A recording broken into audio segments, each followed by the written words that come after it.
Oh, hello, great readers. I'm Belchan. I'm Nimikung. I'm Van Chan. In this class, I'll read to all of you. Chap.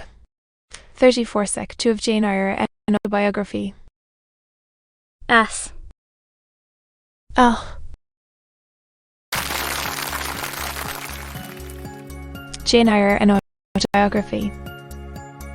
Brontë. Chap.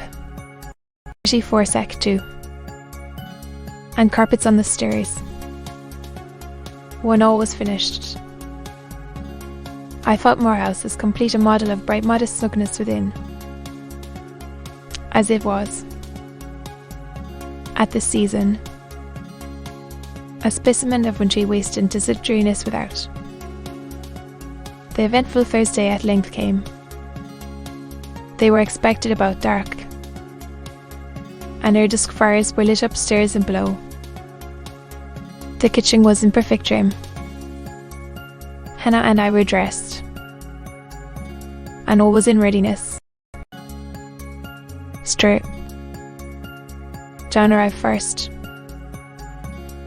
I had entreated him to keep quite clear of the house till everything was arranged. And then, indeed, the bare idea of the commotion, at once sordid and trivial, going on within its walls sufficed to scare him to estrangement. He found me in the kitchen, watching the progress of certain cakes for tea, then baking. Approaching the hearth, he asked, accompany me on a general inspection of the result of my labours. With some difficulty, I got him to make a tour of the house. He just looked in at the door as I opened, and when he had wandered upstairs and downstairs, have effected such considerable changes in so short a time. But this silence damped me. I thought perhaps the alterations had disturbed some old associations he valued. I inquired whether this was the case. No doubt in a somewhat crestfallen tone. Not at all. He had, on the contrary, remarked that I had scrupulously respected every association. He fidged. Indeed, I must have bestowed more thought on the matter than it was worth. How many minutes? For instance, had I devoted to studying the arrangement of this very room, by the by, I showed him the volume on the shelf. He took it down, and withdrawing to his accustomed window recess, he began to read it. And I did not like this. Weirder. Straight. John was a good man. Was hard and cold. The humanities and amenities of life had no attraction for him, its peaceful enjoyments no charm. Literally, he lived only to aspire after what was good and great. Suddenly, but still he would never rest, nor approve of others resting round him.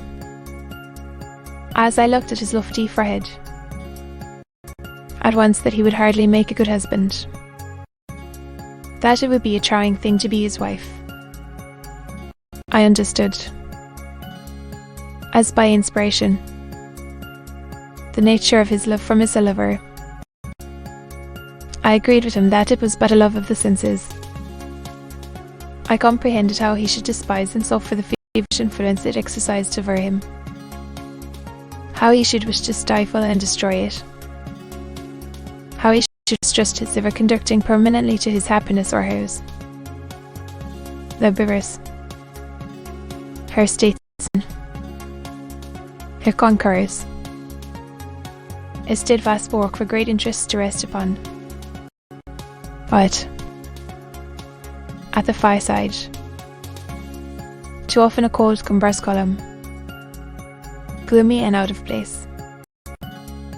This parlour is not his sphere or reflected. The Himalayan ridge or Caffabrish. Even the plague-cursed Guineacoast swamp would suit him better. One may used to the calm of domestic life. It is not his element. There his faculties stagnate, he cannot develop or operate advantage. It is in scenes of strife and danger where courage is proved, and energy exercised. And further to task that he will speak and move. The leader and superior. A merry child would have the advantage of him on this earth. They are coming. They are coming, cried Hannah, throwing open the parlour door. At the same moment old Carlo barked joyfully at Eyre. It was now dark, but a rumbling of wheels was audible. Hannah soon had a lantern lit. The vehicle had stopped at the wicket. The driver opened the door. First one well known for him, then another stepped out. In a minute I had my face under their bonnets. In contact first Mary's soft cheek, then with Diana's flowing clothes. They laughed Gismeth and Hannah. Patted Carlo, who was half wild with delight. Asked eagerly if all was well, and being assured in the affirmative, hastened into the house.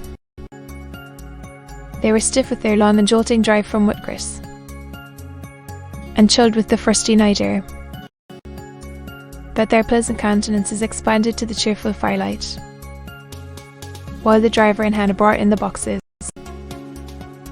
They demanded Street, John. At this moment he advanced from the parlour. They both threw their arms round his neck at once. He gave each one a quiet kiss, said in a low tone a few words of welcome, stood a while to be talked to, and then, intimating that he supposed they would soon rejoin him in the parlour, withdrew their eyes to a place of refuge. I had lit their candles to go upstairs, but Diana had first to give hospitable orders respecting the driver. This done, both followed me. They delighted with the renovation and decorations of their rooms, with the new drapery and fresh carpets, enriched into china vases.